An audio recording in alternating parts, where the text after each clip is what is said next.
오늘 영상에서 말씀드리고 싶은 포인트는 첫 번째로는 과거 닷컴 버블의 역사에 대해서 복습을 할 예정입니다. 그리고 이 과정을 통해서 향후에 나타날 수가 있는 AI 버블론에 대해서 이해를 할 수가 있습니다.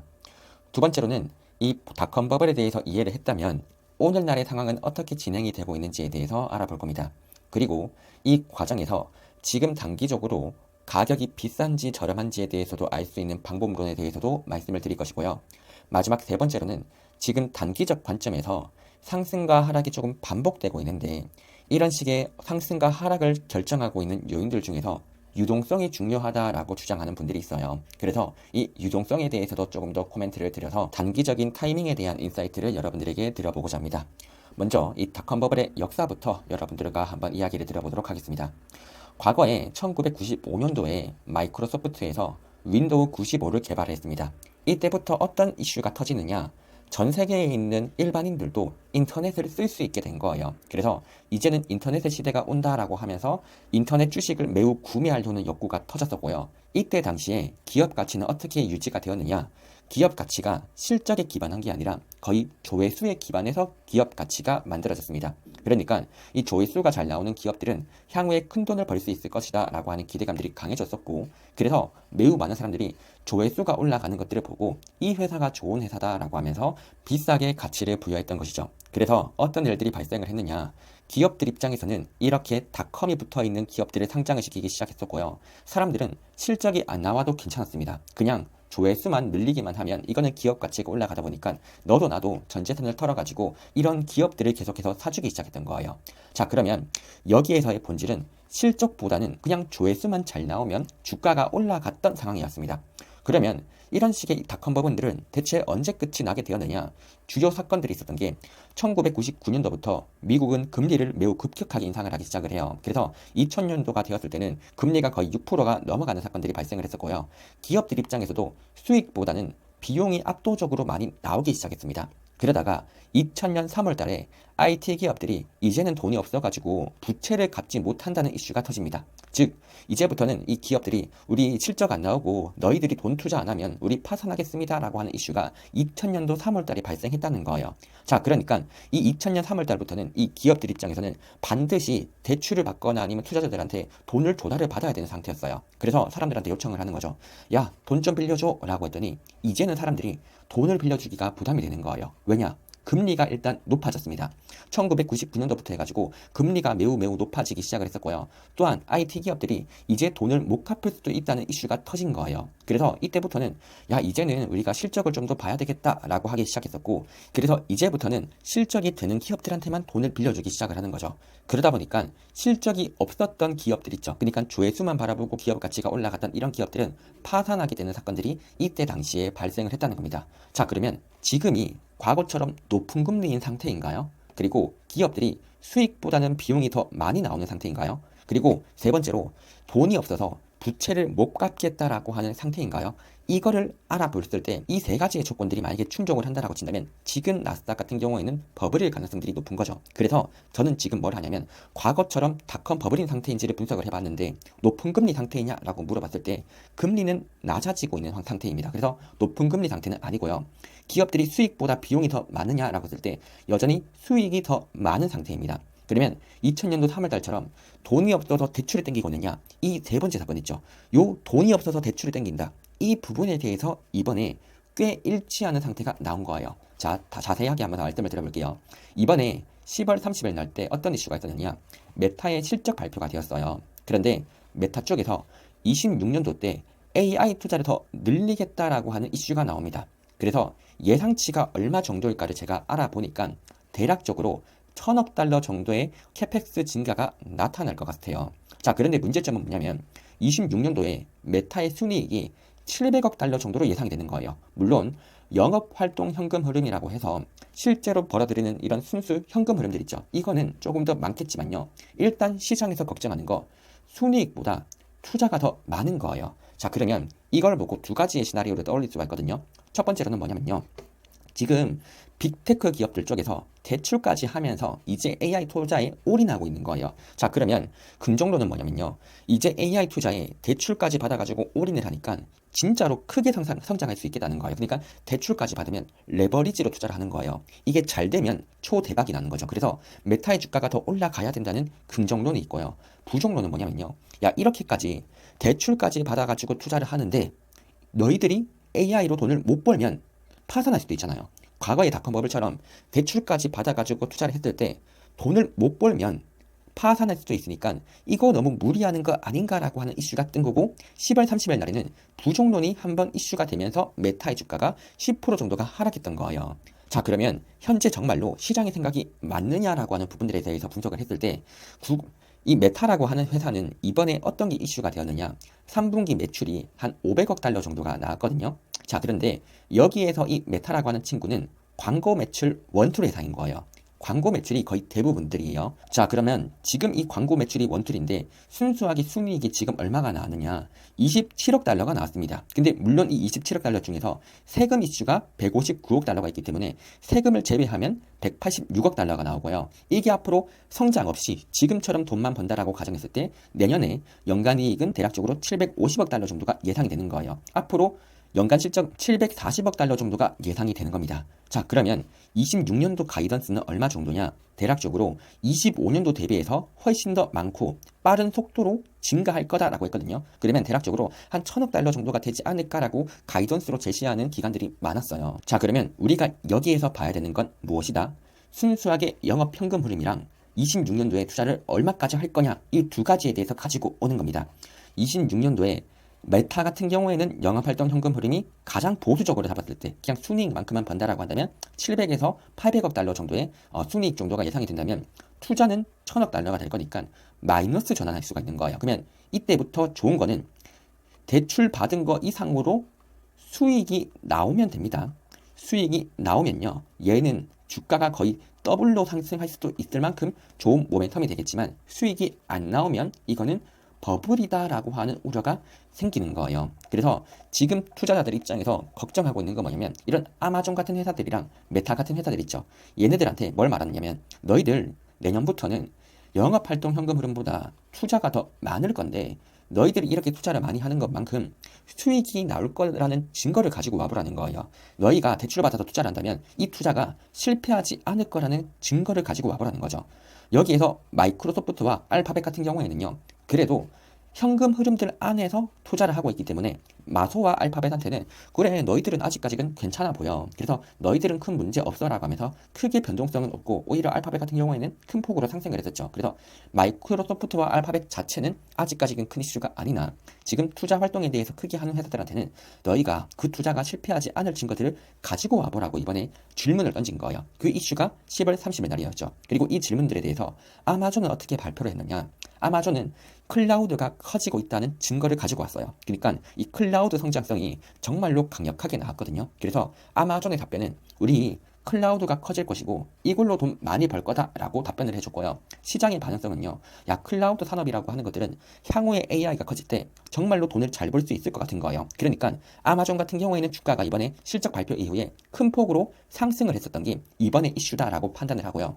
메타 같은 경우에는 뭐냐면 우리 광고 성능 많이 올려가지고 광고로 돈 많이 벌게 요렇게 나와버린 거예요. 그래서 증거도 나왔어요.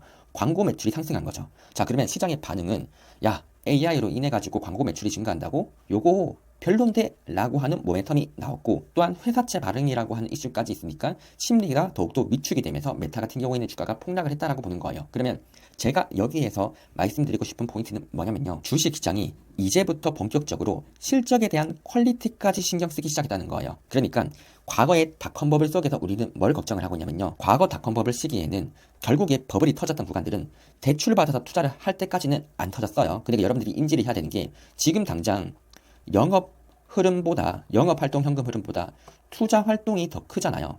그러면 여기까지는요, 어찌됐든 간에 닷컴 버블이 안 터져요. 왜냐면 투자 활동이 많더라도 여기에서 수익만 잘 나오면 된다고요. 오히려 수익이 잘 나오면 주가는 곱하기 2배, 곱하기 3배만큼 올라갈 수가 있기 때문에 지금 당장은 투자 활동 현금 흐름들이 많이 나온다고 해서 버블이 터지지는 않습니다. 언제 터지느냐?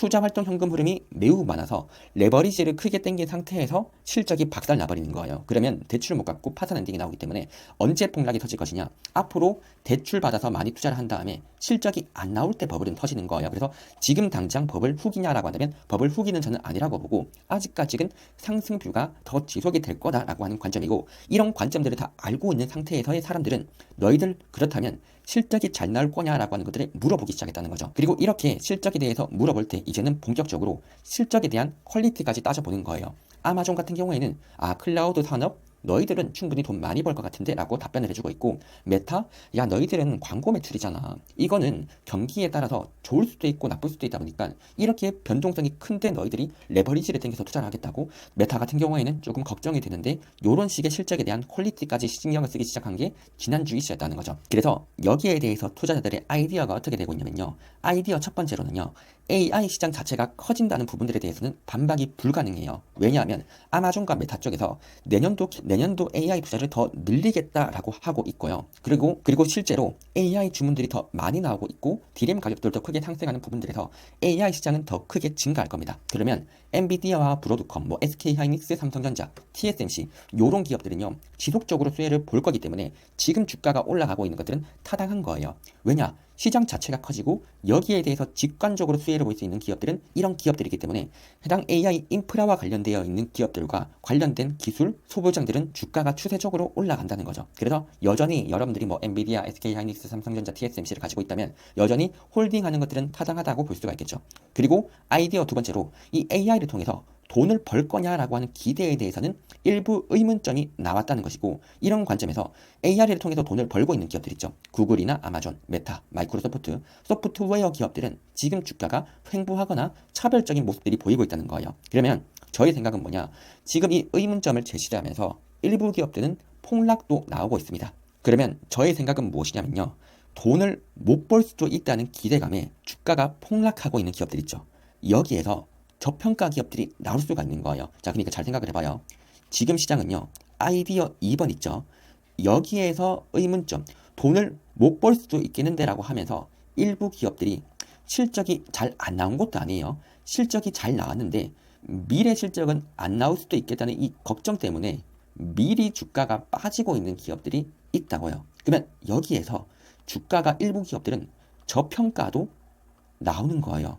자, 그러면 우리는 이걸 보고 요렇게 과도하게 하락했다면 매수를 할 수가 있는 거죠. 그래서 저의 결론은 어떻게 이어질 거냐?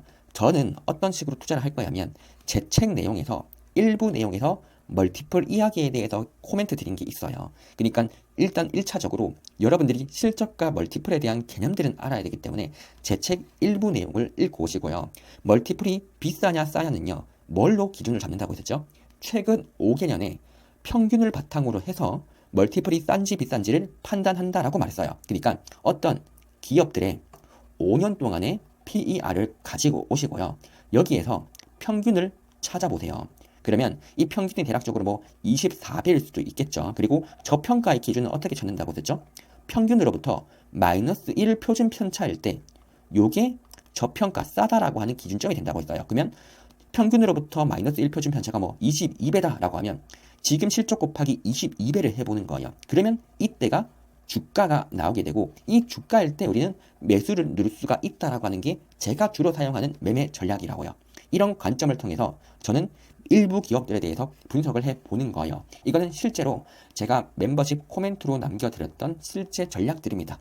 예를 들어서 지금 시장을 같은 경우에는 저는 어떻게 판단을 하느냐, 이번에 양적 긴축 중단 이슈도 나왔죠. 이거 왜 이런 식의 반응들이 나오냐면요, 유동성이 줄어들고 있기 때문이에요. 그러면 유동성이 줄어든다는 뜻은 뭐냐면요, 이제는 정말로 유동성이 줄어드는 환경에서는 알짜배기 기업들한테만 돈을 투자를 하려고 하는데 메타 같은 기업들은 애매한 거죠. 그러니까 유동성이 줄어드니까 이렇게 어디에다가 투자를 해야 될지 모를 때는 그냥 확실한 종목에만 베팅하자라고 하면서 지금 불확실성이 큰 기업들은 주가가 과도하게 내려가고 있고요. 이런 기업들 같은 경우에 너무 과도하게 떨어졌다라고 생각할 때는 실적 판단을 해보고요. 여기에서 주가가 싸다라고 판단을 하면 매수를 하는 거죠. 그렇게 했을 때 향후 메타라고 하는 기업의 실적에 대해서 추정치를 가지고 와보면 26달러에서 49달러 정도의 향후 실적 변동성이 나오는 거예요. 그러면 여기에다가 멀티플이라고 하는 걸 고려를 해가지고 매매 전략들을 세울 수가 있다고요. 이런 식의 방법론으로 저는 매매를 하고 있다는 게 제 생각과 매수와 매도를 하는 기준점이다라고 말씀을 드릴 수가 있다는 거죠. 그래서 구체적으로 1차, 2차, 3차는 어떤 식으로 정할 것이냐, 중위값들을 기준으로 해가지고 1차 매수, 그리고 최악의 시나리오들을 고려했을 때 멀티플을 고려를 해가지고 매매하는 전략들, 뭐 여러 가지들을 가정할 수가 있겠죠. 그래서 이런 식으로 가격에 대해서 지금이 싼지 비싼지에 대한 판단들은 여기에서 할 수가 있고요. 두 번째로 지금 4분기 조정론에 대해서 이야기가 나오고 있는데, 제가 이번에 QT 중단에 대해서 이야기를 드리면서 지급준비금이 어떻게 감소하는지에 대해서 이야기를 드렸어요. 그리고 실제로 지금 지급준비금이 2조 8천억 달러 정도로 매우 빠르게 감소하고 있거든요. 자, 그러면 여러분들이 기억할 사항들이 있어요. 최근에 코인 시장이 많이 하락하고 있잖아요.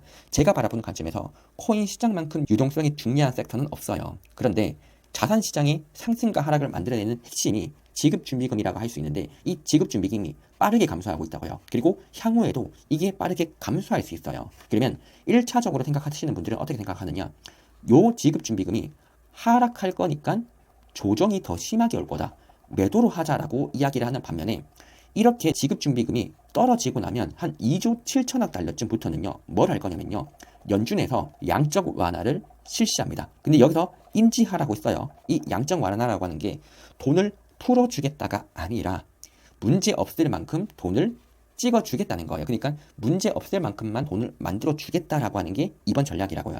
요약하자면 지금 유동성 시그널만 바라본다면 저는 어떻게 해석을 하고 있느냐, 2조 7천억 달러 정도가 되었을 때부터는 연준에서 무엇이 나올 거다? 채권 매입이 나올 겁니다.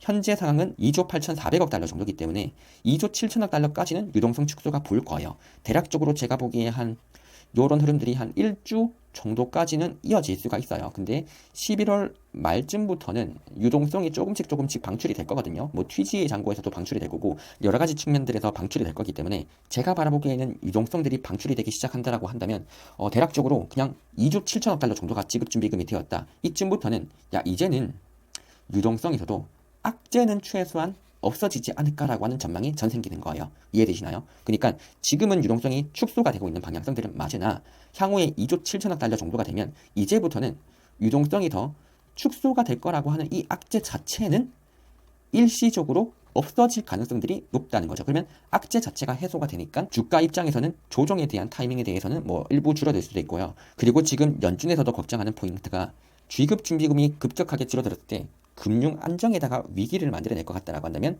금융 안정의 불안들을 만들어내기 싫어가지고 요 지급 준비금에 대해서 한 막 3조 달러 여기까지 양적 완화를 할 수도 있습니다. 그러면 요 과정에서 어떤 일들이 일어난다? 자산 가격들이 일부 상승할 가능성들도 생기기 때문에 개인적으로는 뭐 유동성 축소로 인해 가지고 뭐 크게 조정이 온다, 요런 가능성들은 낮고, 또한 다른 이슈로는 양적 완화로 인해서 버블이 온다 정도까지도 아니라고 생각하는 게 제 개인적인 입장입니다. 이렇게 다양한 관점에서 여러분들이 시장을 해석하시면 도움이 되지 않을까 해서 오늘 영상 이렇게 찍어봤습니다. 이상으로 오늘 영상은 여기서 마치도록 하겠습니다.